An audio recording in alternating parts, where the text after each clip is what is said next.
The Valeth Dominion.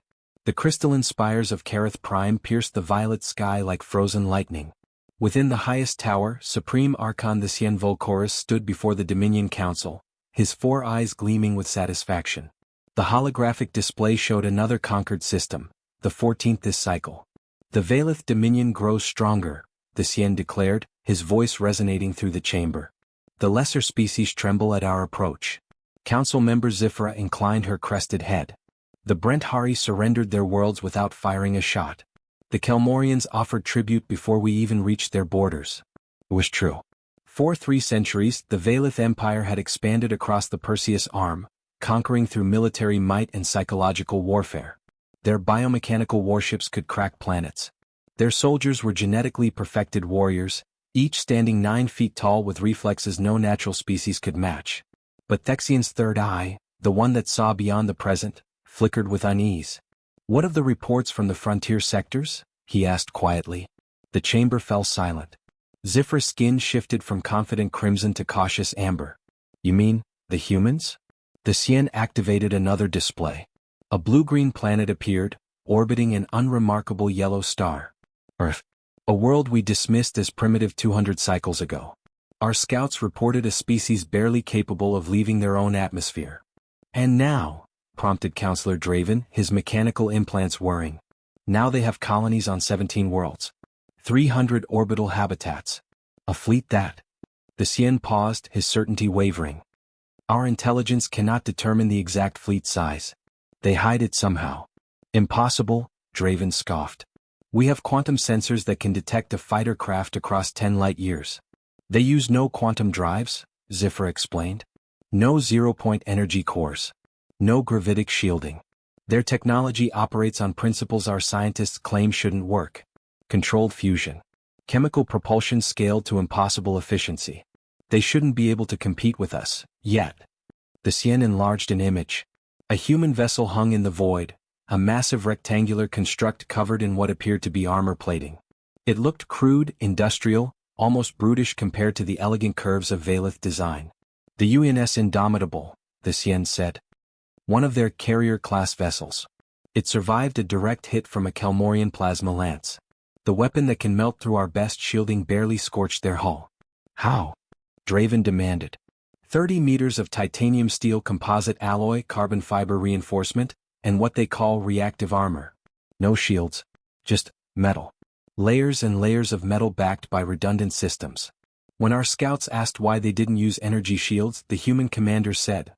The Sien checked his data. "Shields fail. Steel doesn't." Council member Vexana, the eldest among them, spoke for the first time. Her voice creaked like ancient machinery. "I remember the old warnings. Before the Dominion, before even the first expansion. There were rumors of a species on the galactic rim.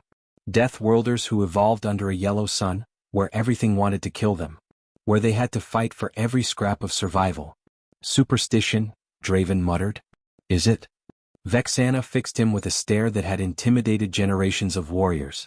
"Tell me, Draven, what is our warrior selection process?" "We breed the finest genetic specimens, enhance them with bioaugmentation, train them from birth." "And humans?" Zifra pulled up the data. "According to our intelligence, every adult human receives basic military training. Not just soldiers, everyone. They have a concept called civilian, but the distinction seems flexible. Their average lifespan is only 90 standard cycles," the Sien added. "In that brief time they've weaponized everything. Their merchant vessels carry enough firepower to qualify as light cruisers. Their mining equipment doubles as siege weapons. They have children's games that teach small unit tactics." Draven pulled up his own files. "This must be exaggeration. Our psychological profile suggests they're highly emotional, prone to irrational attachments, inefficient in their decision-making processes." "Yes," Vexana said softly. "They form attachments. To their families. Their comrades. Their homes.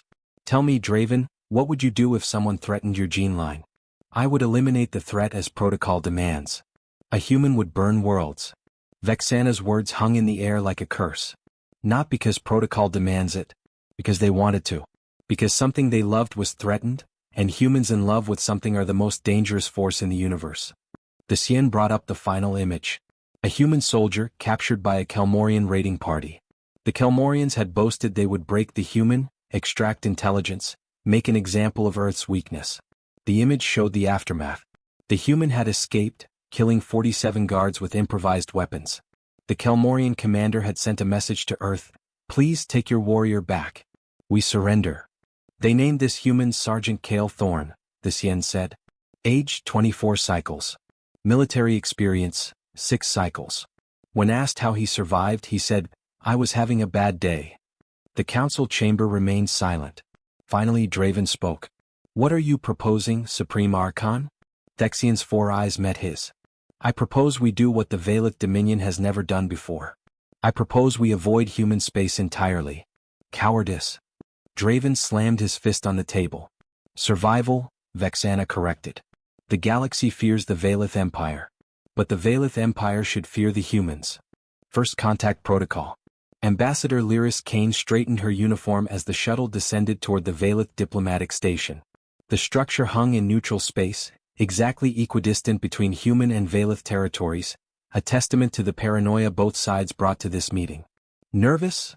asked her aide, Commander Marcus Webb, checking his sidearm for the 3rd time. "Terrified," Lyris admitted. "We're about to sit down with the most powerful military force in the Perseus Arm and explain why they should leave us alone. We've got a pretty good track record. Against pirates and the Kelmorians, sure. The Valeth could deploy a fleet that would make the Kelmorian armada look like a customs patrol." The shuttle docked with a mechanical thunk. Lyris took a deep breath, activated her translator implant, and stepped into the airlock. The atmosphere beyond was warmer than Earth standard, with a higher nitrogen content. Breathable but uncomfortable. The Valeth delegation waited in a chamber designed to intimidate. The ceiling soared 50 meters high. Holographic displays showed conquered worlds. And at the center stood Supreme Archon the Sien Volcoris, 9 feet of bioengineered perfection wrapped in ceremonial armor that probably cost more than Earth's entire lunar defense grid. "Ambassador Kane," Thexian's voice came through perfectly translated. "On behalf of the Valeth Dominion, I welcome you to neutral ground." Lyris was acutely aware that she stood 5'6" in her boots. "Supreme Archon, I appreciate the Dominion's willingness to meet. Your people have expanded rapidly," the Sien said, dispensing with pleasantries. 17 colony worlds in the past 50 cycles. Your industrial output has increased 7-fold. Your fleet size is unclear. We prefer to keep some things private. We prefer to know the capabilities of potential threats." There it was. The word hung between them like a blade. Lyris gestured to the holographic displays. "With respect, Supreme Archon, I see 14 conquered systems on these screens. The Dominion's military power is legendary. We're barely a century into our space age. How could we possibly threaten the Valeth Empire?" Thexian's 3rd eye focused on her with unnerving intensity. "An excellent question. Perhaps you can explain how the UENS Indomitable survived weapons that should have vaporized it. Or how a single human soldier defeated a Kelmorian strike team.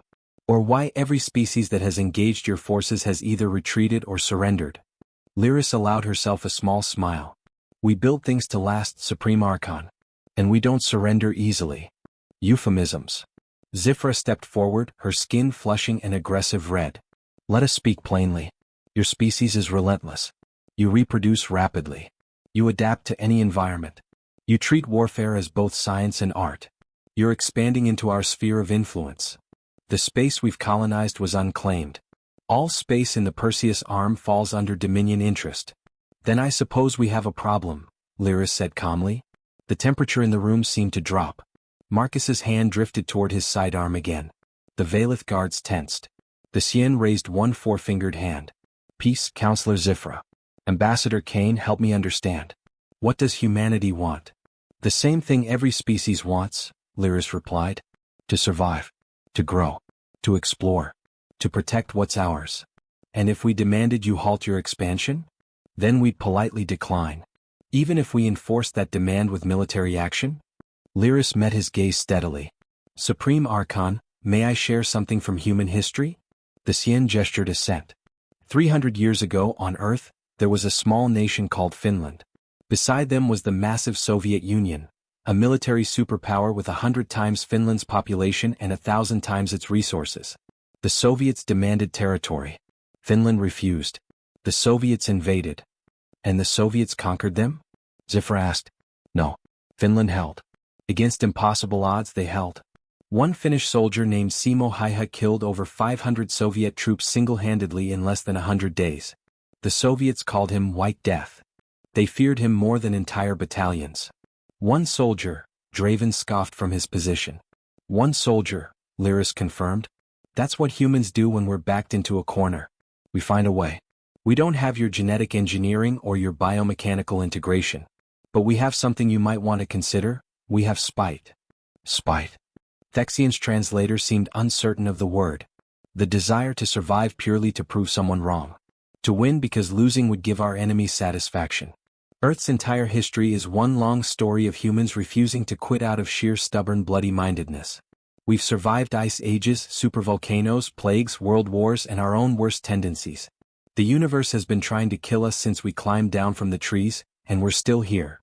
Vexana's creaking laugh filled the chamber. I like this one, this yen. She speaks truth. Truth doesn't change strategic realities, Draven argued. We could overwhelm human space within a cycle. Could you? Marcus spoke for the first time. Sorry to interrupt, but we've run the numbers. You've got, 80 capital ships in active service? Maybe 200 if you mobilize reserves. Impressive. Earth's orbital defense grid has 6,000 mass driver platforms. Each one can throw a telephone pole-sized tungsten rod at a significant fraction of light speed. Every human colony has similar defenses. You might win, but the cost. Are you threatening the Dominion? Ziffer demanded. No, Lyris said quickly. We're explaining our position. You fear us because we're unpredictable. We fear you because you're powerful. But fear doesn't have to mean conflict. The Sien was silent for a long moment. His 4 eyes studied Lyris, then Marcus, then the data display showing human expansion. What do you propose? He asked finally. A treaty. Define borders. Trade agreements. Cultural exchange. Let our species grow alongside each other rather than against each other. And if we refuse? Lyris chose her words carefully. Then we'll defend ourselves. We won't attack Valith territory. We won't seek conflict. But we won't be conquered either. We'll fight for every meter of space, every colony, every habitat. And Supreme Archon. She paused. We're very good at fighting. The silence stretched. Somewhere in the station, life support systems hummed. Holographic displays flickered with data from 1,000 worlds. I will consult with the council, the Sien said at last. We will adjourn for 6 hours. Please accept our hospitality in the meantime. As the Valith delegation filed out, Vexana lingered. She approached Lyris with surprising grace for someone so old. You remind me of the old stories, she said quietly. The ones about Death Worlders who refused to bend. Tell me, Ambassador, what would happen if someone destroyed one of your colonies? Lyris thought of New Harmony where her sister lived. Of Proxima Station where she trained. Of Earth itself, blue and beautiful and fragile. We'd mourn, she said honestly. We'd grieve. And then we'd make sure whoever did it regretted it for whatever brief time they had left. Vexana's expression was unreadable. That is what I thought. That is what we fear. The Kelmorian Gambit. High Commander Zarkon of the Kelmorian Supremacy watched the diplomatic station through the viewport of his flagship, the Crimson Talon. He couldn't believe his fortune. The Valith and humans, meeting in one location. 2 threats, conveniently packaged. Are the weapons charged? He asked his tactical officer. Yes, Commander. The quantum disruptor array is at full capacity. We can destroy the station and everyone on it. Zarkon's mandibles clicked with pleasure. The Kelmorians had been pushed to the edge of extinction by both the Valith Dominion and human expansion. But if he could eliminate both diplomatic corps in one strike, blame it on the other side and ignite a war between them. Target the station. Prepare to fire on my commander. The sensor operator's voice cracked with alarm. Multiple contacts jumping in. Valith signature. The view screen filled with elegant, deadly warships. 20 Valith cruisers materialized from quantum space, their weapons already hot. They knew, Zarkon breathed. How did they? Commander, contacts from the opposite vector. Human signatures. On the other side of the diplomatic station, human vessels emerged from their crude but effective Alcubierre jumps. They were blocky, industrial, ugly, and there were dozens of them. Zarkon's blood ran cold. This was a trap. But for whom? His communications officer reported, receiving transmission from the station. Both the Valith and humans. Joint message. Thexian's face appeared on one half of the screen, Lyris on the other. Commander Zarkon, Dissent said calmly. We detected your fleet's approach 17 minutes ago. Your quantum signatures are quite distinctive. We'd like to make something clear, Lyris added. The Valith and humanity are still negotiating our relationship. But there's one thing we absolutely agree on. Neither of us, Dissent continued, appreciates being attacked during diplomatic proceedings. Zarkon felt his three hearts hammering. This is a misunderstanding. We were merely charging weapons. A new voice cut in. A human, young female with ice in her voice. This is Captain Vera Ashenko of the UNS Retribution. Your disruptor array is currently being painted by 16 different targeting solutions. Power down or become debris. Your choice. A Valith commander appeared on another channel. And Kelmorian scum know this, our weapons are similarly locked.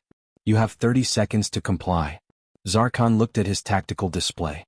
He was outnumbered, outgunned, and, most terrifying, facing enemies who had apparently set aside their differences long enough to present a united front. Power down all weapons, he ordered. Deploy diplomatic beacons. Wise choice, Dissent said. Now, Commander, you're going to serve a useful purpose. You're going to be our example. The Crimson Talon shuddered as tractor beams, both Valith and human, locked onto the hull. Inside the diplomatic station, Lyris turned to Dissent. Well, that was educational. Indeed. It seems our respective intelligence services can cooperate when properly motivated. Your people detected them first? By 7 minutes. Yours confirmed the analysis. Between Valith sensors and human signal processing. Dissent made a gesture that might have been approval. We make an effective team. Don't get comfortable with that idea, Lyris said, but she was almost smiling. We still have 17 points of contention in the treaty draft. 18, Dissent corrected. You're trying to claim salvage rights in neutral zones. Because our civilian salvage operators can strip a derelict faster than your military recovery teams. An exaggeration. A fact. The Morrison Salvage Company cleared the Antares debris field in 6 months. Your estimates suggested 3 years. Thexian's third eye flickered with what might have been amusement. You privatize everything. Even disaster recovery. Efficiency through competition. Besides, the Morrisons needed the work. Mars colony veterans displaced by automation. You take care of your warriors after they stop fighting? Don't you? We retire them to breeding programs or enhancement facilities. Lyris grimaced. Yeah, we're going to have to agree to disagree on that one. Marcus approached with updated tactical data. The Kelmorian fleet is secured. What do we do with them? They attempted to destroy a diplomatic station, Zifra said, joining the conversation. Under Dominion law, this warrants complete annihilation of their command structure and seizure of all military assets. Under human law, Lyris countered, attempted murder during peace negotiations means criminal prosecution and reparations. The difference being? We prefer trials to executions. Usually.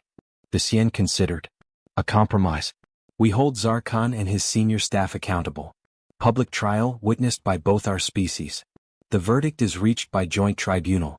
The Kelmorian supremacy pays reparations to both our peoples. And their fleet. Disarmed and returned. We are not conquerors today. Lyris extended her hand, a human gesture Dissent had learned meant agreement. He grasped it carefully, his 4 fingers wrapping around her much smaller hand. You know what this means? Lyris said quietly. If we can work together against the Kelmorians, the whole galaxy will notice. Perhaps that's not a bad thing, Vexana suggested from her observation point. The galaxy fears the Valith Empire. They fear the human expansion. But perhaps they should fear what we might accomplish together. Draven looked uncomfortable. This is highly irregular. The Dominion has never formed a true alliance. This isn't an alliance, Dissent interrupted. This is pragmatism. The enemy of my enemy is a useful associate. We prefer strategic partner, Marcus offered. Sounds better in the press releases. You have a press? Zifra sounded horrified. Multiple independent media organizations, actually. Freedom of information and all that. How do you control your population if they can question your decisions? That's the neat part, Lyris said cheerfully. We don't control them. They're free citizens. The Valith delegation looked genuinely disturbed by this concept. And yet you maintain order? Dissent asked. Most of the time. We argue a lot. Democracy's messy. But when something threatens us from outside. Lyris gestured to the human fleet outside. We tend to unify pretty quickly. Fascinating, Vexana murmured. A species that fights itself constantly but becomes unified when threatened. Like a, what's your term? Immune system? That's actually a pretty good analogy, Marcus said. We're antibodies that don't always get along but hate outside infections more. Through the viewport, the joint human-Valith fleet maintained formation around the captured Kelmorian vessels. It was an impressive sight. Organic Valith curves alongside human industrial pragmatism, different philosophies united by common purpose. Supreme Archon, Lyris said formally. I propose we make this official. Not an alliance, but a non-aggression pact with mutual defense clauses. The Valith Dominion and the United Earth Nations agree to define borders, trade relations, and should anyone be foolish enough to attack either of us, coordinated military response. And when our interests conflict? We negotiate like civilized species. We trade. We compete economically instead of militarily. We race each other to colonize new systems instead of fighting over existing ones. A Cold War, the Sien said, recognizing the concept from human historical data. Better than a hot one. The Sien looked at his counsel. Draven appeared skeptical. Ziffer was cautious. But Vexana nodded slowly, her ancient eyes seeing possibilities. Very well, the Sien decided. Let us draft this non-aggression pact. But know this, Ambassador Kane. We still fear you. Good, Lyris replied. We still fear you too. Fear breeds respect. Respect breeds peace. It's not friendship, but it'll do. Outside, a Kelmorian escape pod jettisoned from the Crimson Talon, trying to slip away in the confusion. It was simultaneously captured by a Valith tractor beam and a human magnetic grapple. The two technologies fought for a moment, then through some unspoken coordination between the ship's AIs, worked together to reel in the pod. The Sien watched this and allowed himself what humans would call a smile. Perhaps this could work after all. New threats. 6 months after the treaty signing, Lieutenant Jace Corrigan sat in the cockpit of his fighter, the Valkyrie's Edge, running pre-flight checks. Around him, the UNS Indomitable bustled with activity as the carrier prepared for its patrol route along the new Valith border. Nervous about flying this close to Valith space, his wingman, Lieutenant Sarah Chin, asked over the comm. Nah. According to the treaty, they're supposed to be our strategic partners now. You believe that? Jace watched a Valith cruiser pass overhead through the hangar's atmospheric shield, a courtesy escort maintaining the peace. I believe in the treaty. Don't mean I trust them. Launch authorization in 5 minutes, the flight controller announced. All patrol craft to stand by. The mission was routine. Sweep the border zone, check the automated monitoring stations, show the flag. Since the treaty, human Valith encounters had been professional, occasionally even cordial. But everyone kept their weapons ready. Jace's fighter launched smoothly, the Indomitable's magnetic catapult hurling him into the void at 3G acceleration. 6 other fighters formed up on his wing, Delta Squadron, the best pilots in the fleet. Contact, Shin reported suddenly. Bearing 270, range 50,000 clicks. Multiple signatures. Not Valith, not Kelmorian, not any profile I've ever seen. Jace pulled up his tactical display. Ships were emerging from what looked like a rip in space itself. Not quantum jumps or Alcubierre bubbles, but something entirely different. Flight control, this is Delta Lead. We have unknown contacts entering the border zone. Copy, Delta Lead. Valith Escort is reporting the same. Stand by. The unknown ships were massive, dwarfing even the Valith cruiser. Their hulls were organic-looking, covered in what seemed like chitinous armor. Energy readings were off the scale. Flight control, Delta Lead, I'm reading power signatures equivalent to a capital ship's main reactor on each of those contacts. Whatever they are, they're packing serious hardware. On the Indomitable's bridge, Captain Vera Ashenko studied the situation with growing concern. Communications, hail those vessels. All frequencies. No response, Captain. Valith cruiser is hailing us, the comm officer reported. It's Commander Syrath. The Valith commander's face appeared on screen, his usually calm demeanor replaced by visible tension. Captain Ashenko, our databases have no record of this species. Their energy signatures suggest weapons capable of destroying planets. Recommendations. Full alert status. If they're hostile. The lead alien vessel fired.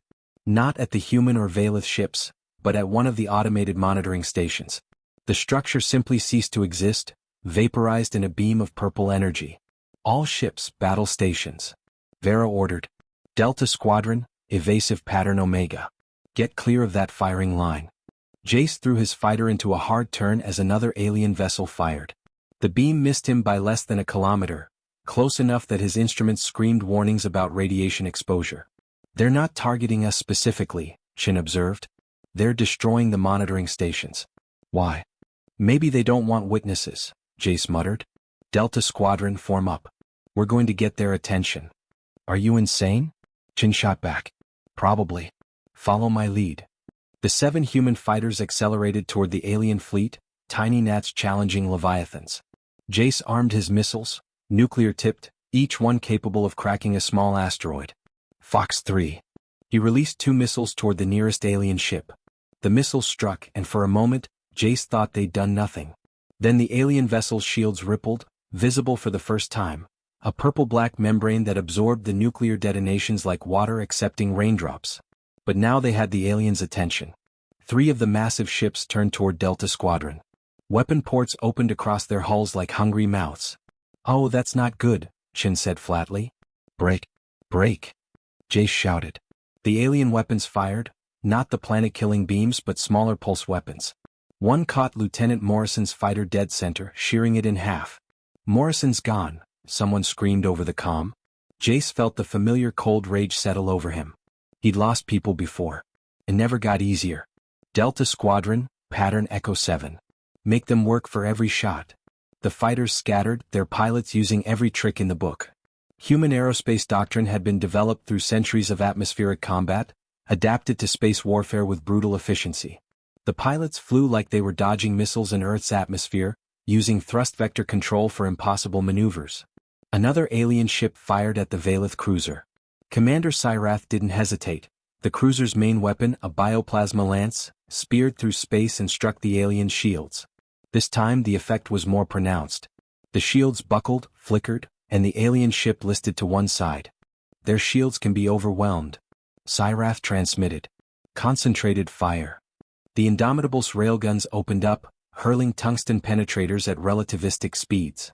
The alien shields absorbed them, but each impact stressed the barrier further. Captain, the Indomitable's tactical officer reported, we're detecting communication between the alien vessels. They're coordinating. Can we decrypt it? No, but, wait. The Valith are sharing their quantum analysis algorithms. If we combine our processing power. Do it. On the diplomatic channel, Syratha's voice came through. Captain Ashenko, we are stronger together. Our analysis systems combined can break their communications encryption. Agreed. Transmitting our signal processing data now. In the void, human ingenuity met Valith technology. Within 30 seconds, fragments of the alien communications began to resolve. Unknown species, defended territory, eliminate witnesses, report to the Haxtorian Collective. They're scouts, Vera realized. They're testing our defenses, and they're trying to make sure no one knows they were here. Jace heard this over the tactical network as he narrowly avoided another pulse weapon. Flight control Delta lead. If they're scouts, we can't let them report back. Requesting permission to go weapons-free, full arsenal. Granted. All ships engage at will. We cannot let these vessels escape. The Valith cruiser launched its fighters, sleek, biomechanical craft that moved like living things.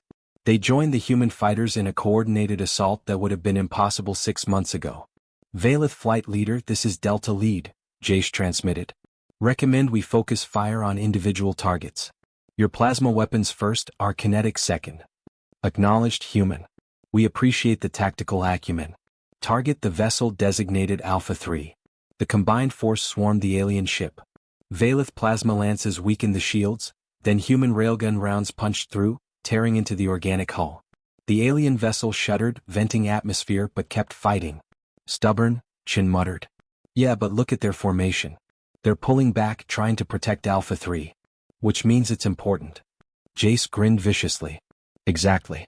All fighters concentrate on Alpha 3. Ignore the others. It was a dangerous gambit. The other alien ships intensified their fire, trying to screen their damaged companion. Lieutenant Yuki Tanaka's fighter took a glancing hit and spiraled out of control. I'm okay. Tanaka reported. Maneuvering systems are shot, but I can still fight. Fall back to the Indomitable, Jace ordered. Negative, Delta lead. I've still got missiles and I'm close to Alpha 3. Going to make them count. Tanaka, don't. But Tanaka was already accelerating on emergency thrusters. Damaged fighter aimed directly at the alien ship's exposed section. Her last 4 missiles launched at point-blank range, then her fighter rammed into the hull. The explosion was visible across the battlefield, a brief, bright star against the void. Alpha 3 broke apart, its organic hull unable to withstand the structural damage. She got it, Chin whispered. She got it, Jace confirmed, his voice hollow. Delta Squadron in her name. Make it count. The remaining alien ships, having lost their apparent leader, began to retreat. Their strange space-tearing method of travel activated, rips in reality forming around each vessel. They're escaping. Syrath called out. No, they're not, Vera said coldly. All ships target their jump points. Fire everything. The Indomitable's main railgun spoke, a 5-ton tungsten rod accelerated to 0.3 C. It struck just as an alien ship was halfway through its spatial tear. The result was catastrophic. The ship exploded and the spatial tear became unstable, collapsing in a cascade of energy that caught 2 more alien vessels. When the light cleared, only 1 alien ship remained, limping away through its portal. Should we pursue? Syrath asked. No, Vera decided. We don't know where that portal leads. But we've sent them a message. Jace guided his fighter back to the Indomitable, exhausted. They'd lost Morrison and Tanaka. 2 more pilots were injured. But they'd stopped an invasion force. Delta Lead, this is Valith Flight Leader Crexon. You fought with honor today. Your fallen will be remembered in our combat archives. Appreciated, Crexon. Your people fought well too. Maybe there's hope for this partnership after all. On the bridge, Vera and Syrath faced each other across the communication channel. Captain, Syrath said formally, I believe we must inform our respective governments.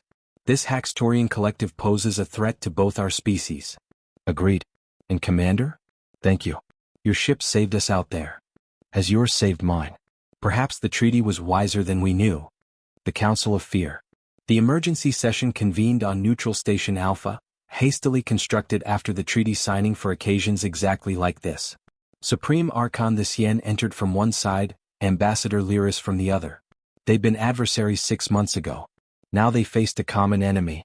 The Haxtorian Collective. The Sien began without preamble, activating the holographic display. Our combined intelligence has identified 17 incursions over the past month. They're probing our defenses, testing our responses, analyzing our capabilities. Lyris added her data to the display. Human deep space telescopes have detected massive structures being built at the edge of our sensor range. Dyson swarm components, antimatter refineries, shipyards that could construct vessels the size of moons. They are preparing for war, Vexana said quietly. The question is, why? Our xenologists have been analyzing the fragments of communication we intercepted, Counselor Draven reported. The Haxtorians appear to operate on a philosophy of preemptive elimination. They detect emerging civilizations and destroy them before they can become threats. Charming, Marcus Webb muttered. How many species have they destroyed? Zifra asked. The hologram showed a stellar map. Red markers appeared, dozens of them. These are dead worlds we found in the sectors adjacent to Haxtorian space. Planets that once supported technological civilizations now lifeless. Some were bombed from orbit. Others were deliberately crashed into their own suns. A few were simply erased by weapons we don't understand. The room fell silent. How powerful are they? Lyris asked. Thexian's 4 eyes dimmed with something that might have been fear. Our best estimates suggest they could deploy a fleet 10 times larger than the combined human and Valith forces. Their technology is more advanced than ours. They've had thousands of years to perfect the art of genocide. Then we're dead, Draven said flatly. Not necessarily, a new voice interjected. Dr. Amara Osei, humanity's leading xenotechnology specialist, entered with a Valith scientist, bioengineer Thalmor. We've been studying the wreckage from the border engagement. Thalmor activated his own display. The Haxtorian vessels are remarkable. Organic technological hybrids, grown rather than built. Their shields are based on gravitational manipulation we're still trying to understand. But he highlighted several structural points. They have weaknesses. They're over-specialized, Amara continued. Their weapons are incredibly powerful but take time to charge. Their shields can be overwhelmed by sustained fire. And most importantly, they seem to have developed their technology in isolation. They've never had to adapt to different tactical doctrines. Meaning? Lyris prompted. Meaning they fought Vaylith forces the same way they fought human forces, Amara explained. Same strategies, same responses. They have a playbook and they stick to it. Arrogance, Vexana said. They've destroyed so many civilizations they believe they're invincible. Can we exploit that? Visien asked. Possibly, Thalmor said. If we pool our resources. Vaylith bioengineering combined with human industrial capacity. Our gravitic technology with your kinetic weapons. My people's strategic doctrine with your, how do you say it? Crazy improvisation? We prefer adaptive tactics, Marcus said with a grin. Lyris leaned forward. What exactly are you proposing, Doctor? Amara and Thalmor exchanged a look. A joint research initiative. Combine our species' greatest strengths to develop weapons and defenses the Haxtorians won't expect. But it would require unprecedented cooperation. Shared technology. Integrated command structures. Scientists working side by side. Impossible, Draven said immediately. We cannot share our most advanced technology with humans. And we're supposed to just hand over our military secrets? Marcus countered. Would you rather maintain your secrets and die? Vexana asked softly. Because that is the choice. Pride or survival. Choose. The Sien stood, his full 9-foot height impressive even among his own people. I have spent my life building the Vaylith Dominion into the most feared power in the Perseus Arm. I have conquered worlds. I have destroyed enemies. I have never compromised. He paused. But I am not so proud that I cannot see reality. Alone we fall. Together we might survive. Lyris rose to face him. Humanity has spent its entire existence fighting. Fighting nature, fighting each other, fighting anyone who tried to control us. We're stubborn, aggressive, and we don't play well with others. She smiled grimly. But we're also really good at making friends out of former enemies when something worse comes along. Then we are agreed? Visien asked. Full alliance? Not strategic partnership, but true integration of our military and scientific resources. With conditions, Lyris said. No conquest of either species by the other. Shared command of all joint operations. And when the Haxtorians are defeated, if we defeat them, we maintain this alliance to prevent future threats. And if we cannot trust each other? Then we'll die untrusting. But I'd rather go down fighting alongside allies than alone in the dark. The Sien extended all 4 hands. Lyris clasped them with both of hers. The gesture was awkward, cross-species, imperfect. Would have to be enough. Very well, the Sien declared. From this day the Vaylith Dominion and the United Earth Nations stand as one. Let the galaxy take notice. Let the Haxtorians come. They will find us ready. Zifra activated the communication systems. I'm opening a channel to all Vaylith worlds and human colonies. This announcement should be simultaneous. Moments later, the Sien and Lyris stood before countless billions of their respective species.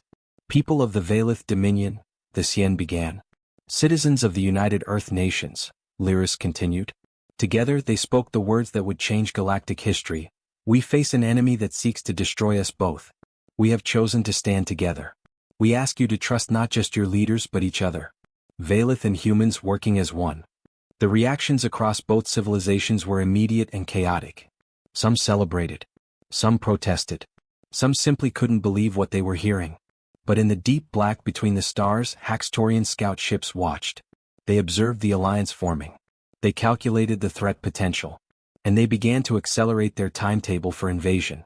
Far from both civilizations, in the heart of Haxtorian space, the collective mind processed this new information. It had destroyed 247 civilizations over the past 3 millennia. None had ever allied with another species. This was unexpected. The collective mind made its decision. The Vaylith-human alliance must be destroyed completely. No witnesses. No survivors. No possibility of this alliance concept spreading to other species. It began assembling the largest invasion fleet in its history. The Crucible. The joint research facility, designated Hope Station, orbited the gas giant Tartarus in neutral space. Inside its laboratories, species that had feared each other 6 months ago now worked side by side. Dr. Amara Osei watched as Vaylith bioengineers interfaced with human quantum computers, their combined efforts creating something neither species could have achieved alone. The gravitic shielding is stabilizing, Thalmor reported, his three eyes focused on scrolling data. Your magnetic containment field is preventing the collapse we experienced in trials 17 through 43. And your organic processors are handling the calculations my silicon-based systems couldn't, Amara replied. Together we might actually pull this off. They were attempting something unprecedented. A hybrid shield system that combined Valith gravitational manipulation with human electromagnetic technology. The result, in theory, would be a defensive barrier that could withstand even Haxtorian planet-killer weapons. Dr. Osei? A young human technician, Miguel Reyes, approached nervously. I hate to interrupt, but we're having trouble with the integration protocols in Section 7. What kind of trouble? The Valith power coupling keeps rejecting our standard interfaces. Different voltage requirements, different frequency modulation.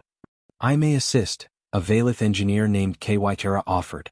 Our bioelectric systems are adaptive. If you show me your specifications, I can grow a custom interface. Miguel blinked. You can just grow technology? We can grow most things. Your species builds with metal and circuits. Mine builds with living tissue and cellular programming. Different approaches, same goals. Amara watched as Human and Valith began working through the problem together. It was happening all over the station. Barriers breaking down, solutions emerging from collaboration. But not everywhere. In the military command center, tensions ran higher. Admiral Thomas Garrett faced off against Fleet Commander Vexthal over a holographic battle map. Your proposed formation is tactically unsound, Vexthal insisted, his biomechanical implants humming with agitation. You expose our flanks to concentrated fire. Your formation is too rigid, Garrett shot back. The second the Haxtorians adapt, your ships will be sitting ducks. Valith vessels do not sit like ducks, whatever that means. It means you'll die, sir. Captain Vera Ashenko, present as an observer, cleared her throat. Sirs, if I may? Both commanders glared at her. She pressed on anyway. Admiral Garrett, Fleet Commander Vexthal, you're both right. And you're both wrong. Explain, Vexthal demanded. The Valith formation maximizes firepower and shield coordination. It's designed for fighting enemies that use similar tactics. Human formations prioritize flexibility and adaptation. They're designed for fighting enemies who might do anything. She manipulated the hologram. What if we combine them? Valith ships form the core. Maximum firepower, strongest shields. Human vessels operate as rapid response elements. We can break formation, flank, adapt to whatever the Haxtorians throw at us. Garrett studied the proposed formation. It could work, but it requires perfect coordination. Which we'll need anyway, Vera pointed out. We integrate now or we die separately later. Vexthal's skin shifted to a contemplative purple. The human makes sense. Concede the point. We will implement this hybrid formation. The fact that a Valith fleet commander had just said the words I concede was, Vera thought, possibly more shocking than the Haxtorian invasion itself. Meanwhile, on the Indomitable, Lieutenant Jace Corrigan briefed his squadron on new tactics. But today his squadron included both humans and Valith. Okay people, he began then paused. And Valith, are you people? Is people offensive? Pilot Crexon, the Valith flight leader, made a sound that translator software interpreted as laughter. We are people. We are also warriors. Choose whichever you prefer, Lieutenant Corrigan. Right. Okay. Warriors. Jace activated the tactical display. We're going to be flying mixed formations. Human fighters have greater agility and redundancy. Valith fighters have better weapons and shields. Together, we cover each other's weaknesses, Crexon finished. Your tactical doctrine is sound. My pilots are ready to implement it. Just like that? No arguing about who leads the formation or... Lieutenant, we have all seen the projections. The Haxtorians will arrive within one cycle. Perhaps sooner. There is no time for pride. Only survival. Jace nodded slowly. Yeah, survival. Let's make sure we're all around to celebrate when this is over. Sarah Chin raised her hand. Question. If we win, do we get to keep working with the Valith? Because honestly, Crexon's squadron tactics are pretty impressive. The feeling is mutual, Crexon replied. Your pilot Chin performs maneuvers that should be impossible for your fighter's specifications. I may have tweaked the engine limiters. Don't tell my CO. I heard that, Chin, Jay said. Sorry, sir. But the moment of levity faded as the station's alert klaxons blared.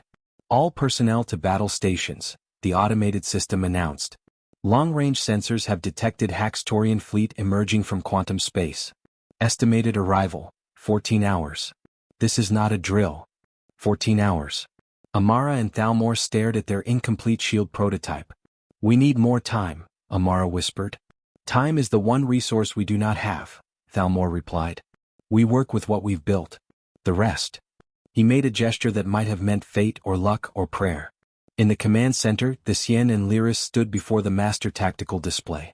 The Haxtorian fleet was massive, over 200 capital ships, each the size of a human city. Thousands of smaller vessels. Weapon signatures that made their previous scouts look like toys. Our combined fleet numbers 97 capital ships, Dissent said quietly. We are outnumbered 2-1. We've beaten worse odds, Lyris said with more confidence than she felt. Have you? Truly? She thought of Earth's history. Of desperate last stands and impossible victories. Of defeats snatched from the jaws of triumph and triumphs born from disaster. Yeah, she said finally. We have. And we've got something the Haxtorians don't. What? We're fighting for our homes. They're just fighting to preserve their doctrine of preemptive genocide. There's a difference. Dissent considered this. You believe motivation matters more than firepower? I believe motivated people find a way to make firepower matter more. Across the Allied fleet, humans and Valith made their final preparations. Engineers completed repairs. Gunners loaded weapons. Pilots ran last checks on their fighters. Medics stocked their facilities with supplies for the wounded. And in the quiet moments they talked. Human to Valith, Valith to human. Sharing stories of home. Showing pictures of families. Making the personal connections that would matter when the shooting started. Jace found himself in the Indomitable's observation deck, watching the stars.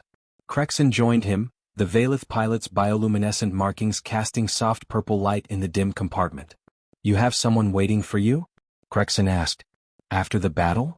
My sister. On New Harmony Colony. She's a terraforming engineer. You. A gene mate. And 3 offspring in their development cycle. I have committed their biosignatures to my combat implants. To remember why I fight. Smart. They stood in companionable silence. Former enemies. Current allies. Perhaps, Jace thought, even friends. Whatever happens tomorrow, Crexon said finally, I am honored to fly with you, Lieutenant Corrigan. Back at you, Crexon. Back at you. The countdown continued. 13 hours. 12. 10. The Haxtorian fleet drew closer, confident in their superiority, certain of their victory. They had destroyed 247 civilizations. They had never faced one quite like this. The storm breaks. The Haxtorian fleet emerged from quantum space like a plague of metallic insects, their organic technological hybrid ships blotting out the stars. Aboard the collective flagship Terminus, Overmind Zarthal observed the defensive formations with cold calculation. Analysis complete, its subordinate reported. Combined Valith human force numbers 97 capital vessels. Projected victory probability, 99.7%.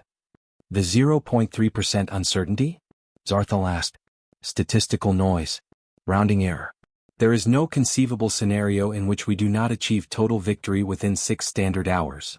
Zarthal had heard such assessments 247 times before. Every previous civilization had fallen within the projected parameters. This one would be no different. It opened a communication channel. Valith Dominion. United Earth Nations. You have been judged a potential threat to galactic stability. You will be eliminated. There is no negotiation. There is no mercy. There is only the collective. Aboard the UNS Indomitable, now serving as the Joint Fleet flagship, Vera Ashenko looked at the Sien. Want to respond to that? I believe you have a human expression that applies, the Sien replied. Come and take it? Vera grinned and opened the channel. Haxtorian Collective, this is Captain Vera Ashenko and Supreme Archon the Sien Volkoris. Your certainty is noted. Your victory is doubtful. And your funeral is guaranteed. All ships, engage. The combined fleet surged forward, Valith grace and human determination made manifest in metal and flesh. The Haxtorians opened fire first, their planet-killer weapons charging and releasing purple beams of annihilation. 3 Valith cruisers took direct hits, their shields held for precious seconds, giving their crews time to evacuate before the vessels exploded. New shield systems online. Amara transmitted from Hope Station. Deploying to all capital ships. The hybrid gravito-electromagnetic shields flickered into existence around the remaining vessels. When the next Haxtorian beam struck, the shield held, distributing the energy across its entire surface. It's working. Thalmore's voice cracked with excitement. The shield dispersal is functioning within acceptable parameters. But the Haxtorians adapted quickly. Concentrated fire from multiple ships began to overwhelm individual shields. All ships, implement formation Charlie 7, Vexthal commanded. Human vessels, execute flanking maneuver. The fleet split. Valeth ships formed a dense core, their overlapping shields creating a mobile fortress. Human ships broke formation, accelerating on vectors that made Haxtorian targeting solutions impossible to calculate. Delta Squadron, your weapons free, Vera ordered. Show them what human pilots can do. Jace led his mixed human Valeth fighter wing straight into the Haxtorian formation. The enemy point defense systems opened fire, filling space with energy pulses. Evasive pattern Theta. Jace called. Valeth fighters maintain shield coverage. Human fighters find the gaps. The combined squadron wove through the defensive fire like water through cracks. Crexon's fighter took a hit but kept flying, bioorganic systems already rerouting around the damage. Chen's fighter lost a wing and compensated with thrust vectoring that should have been impossible. They reached the Haxtorian capital ship's hull and released their payloads. The missiles were new, designed by Amara and Thalmore working together. Human nuclear warheads wrapped in Valeth bioplasma generators. The resulting explosion didn't just damage the ship. It infected it, the bioplasma eating through the organic components like a virus. Direct hit. Jace reported. Enemy vessels' shields are fluctuating. All railgun batteries target that ship, Admiral Garrett ordered. Tungsten rounds traveling at 0.4 C struck the weakened Haxtorian vessel. The first penetrated the hull. The second reached something critical inside. The third caused a catastrophic cascade failure. The massive enemy ship broke apart, its death throes spectacular and terrible. We can kill them, Lyris breathed. They can die. Everything dies, Vexana said from her station. The question is whether we die first. The Haxtorians, witnessing the destruction of one of their capital ships for the first time in millennia, paused. Zarthol recalculated. This is unexpected. They should not be able to damage us. Overmind, their technology is hybrid. Neither fully biological nor fully mechanical. Our weapons were not designed for such systems. Then we adapt. All vessels concentrate fire. Eliminate their command ship. 50 Haxtorian vessels turned toward the Indomitable. Oh hell, Vera said eloquently. Evasive action. All power to forward shields. The hybrid shields lit up like a star as beam after beam struck. The Indomitable's hull groaned under the stress. Bulkheads buckled. Systems failed. Shields at 40%, the tactical officer reported.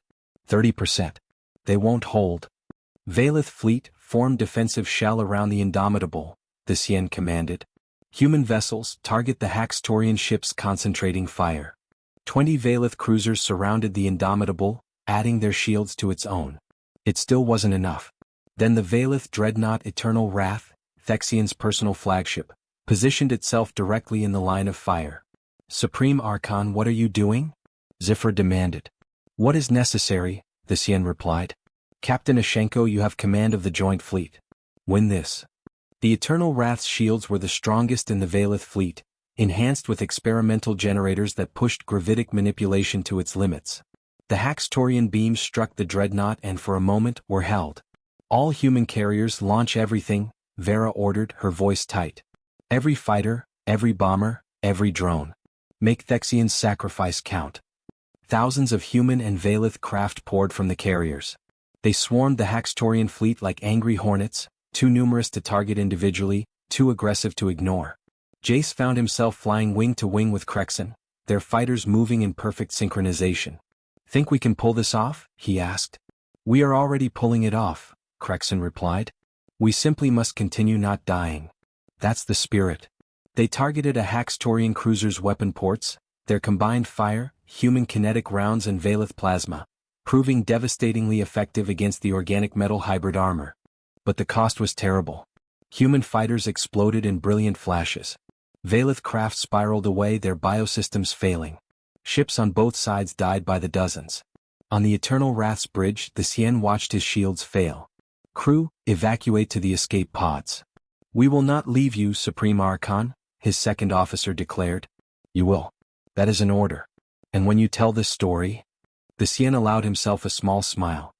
"Tell them the Valeth died defending humans. Let that be our legacy." The crew evacuated. The Sien remained at his station, manually directing the dreadnought's final shots. His shields collapsed. Haxtorian beams tore into his ship's hull. But in dying, the Eternal Wrath's reactor went critical, and the Sien aimed his ship directly at the Haxtorian flagship. Zarthul saw the dreadnought coming and understood a moment too late. Evasive. The explosion when the Eternal Wrath struck was visible from a dozen star systems. The Haxtorian flagship and 17 ships around it simply ceased to exist. On the Indomitable, Lyris stood in shocked silence. "He saved us. He saved us all," Vexana said quietly. "Now we honor him by winning." The Haxtorians, leaderless and facing enemies who refused to die, began to falter. Their doctrine had never accounted for opponents willing to sacrifice themselves. For allies protecting each other. For the sheer bloody-minded determination that humans called courage and Valeth called honor. "All ships, advance," Vera commanded. "No mercy. No retreat. For the Sien. For everyone we've lost. End this." The combined fleet surged forward. Human vessels and Valeth cruisers fought side by side, covering each other's weaknesses, amplifying each other's strengths. The Haxtorians found themselves fighting not two separate forces but a single unified entity that adapted faster than they could respond. Amara and Thalmor worked frantically on Hope Station, pushing the hybrid shield technology to its limits, sending updates to the fleet in real time. Adjusting shield harmonics for the new Haxtorian beam frequency, Amara reported. Compensating for gravitational stress, Thalmor added. The shields should hold for another 14 minutes of sustained fire. After that, we will improvise. Is that not the human way? The battle raged for 6 more hours. In the end, the Haxtorians broke. Not because they were outgunned, they still had numerical superiority. Not because their technology failed, it remained superior in many ways. They broke because they encountered something they had never faced before. An enemy who absolutely refused to accept defeat. The surviving Haxtorian ships retreated into quantum space, leaving behind wreckage and the memory of their first-ever military defeat. In the aftermath, the combined fleet counted its losses. 41 capital ships destroyed. Thousands of fighters lost. Tens of thousands dead. But they had won. Vera stood on the Indomitable's damaged bridge, looking at the holographic display showing both human and Valeth vessels limping toward repair stations. "Vexana," she said quietly, "you have temporary command of the Valeth fleet. By Thexian's last order." "I accept this burden," Vexana replied. "And I propose we formalize this alliance. Not temporary, not expedient. Permanent. The Valeth-Human Alliance against all threats." Lyris, called in from the diplomatic station, arrived just in time to hear this. "Agreed. And I propose we name it after the one who made it possible. The Visien Alliance." "He would have hated that," Zifra said, but she was almost smiling. "He despised having things named after him." "Then it's perfect," Jace said from his fighter, listening on the command channel. "A fitting tribute." On Hope Station, Amara and Thalmor embraced, an awkward gesture between species with different concepts of personal space, but genuine. "We did it," Amara said. "We actually did it." "We did," Thalmor agreed. "And now we must prepare for their return. The Haxtorians will not accept this defeat. They will regroup, rebuild, return stronger." "Let them come," Amara said with a smile. "We'll be ready. Together." Across both civilizations the news spread. The Haxtorian Collective, the terror that had destroyed 247 civilizations, had been defeated. Not by the Valeth alone. Not by humanity alone. But by what they had become together. The galaxy would learn a new lesson. The Valeth were feared for good reason. Humanity was feared for even better reasons. But the truly terrifying force in the cosmos was what happened when Death Worlders and bioengineered warriors decided to stand together. In Haxtorian space, the collective mind processed its defeat. For the first time in 3,000 years, it felt something approaching fear. It would return. It would adapt. It would find a way to defeat this unprecedented alliance. But for now, for the first time in its long existence, the Haxtorian Collective knew doubt. On the memorial station built from the wreckage of the battle, a monument was erected. It bore no words in any language. Instead, it showed 2 figures, one tall and four-armed, one small and determined, standing back to back, weapons ready, facing an unseen enemy. Above it, in both human script and Valith bioluminescent characters, a simple phrase. They feared the Empire. The Empire feared the humans. Together, they feared nothing. Lieutenant Jace Corrigan stood before the memorial with Crexon, both of them in dress uniform, human navy blue and Valith ceremonial silver. Think they'll come back? Jace asked. Undoubtedly, Crexon replied. The Haxtorians do not forgive defeat. Good. Jace's smile was fierce. I'd hate to think we got all dressed up for nothing. When they return, we'll be ready. We will indeed. Together. Together, Jace echoed. I like the sound of that. In the end, the galaxy had learned what happens when you threaten species who refuse to surrender. The Valith Dominion had conquered through strength and fear. Humanity had survived through stubbornness and spite. United, they had become something greater than either could have been alone. The Haxtorians had feared nothing for 3,000 years. Now they feared the Alliance. And across the Perseus Arm, other species watched and wondered. If Valith and humans could overcome their differences, what else might be possible? The age of isolation was ending. The age of alliance had begun. And the galaxy would never be the same.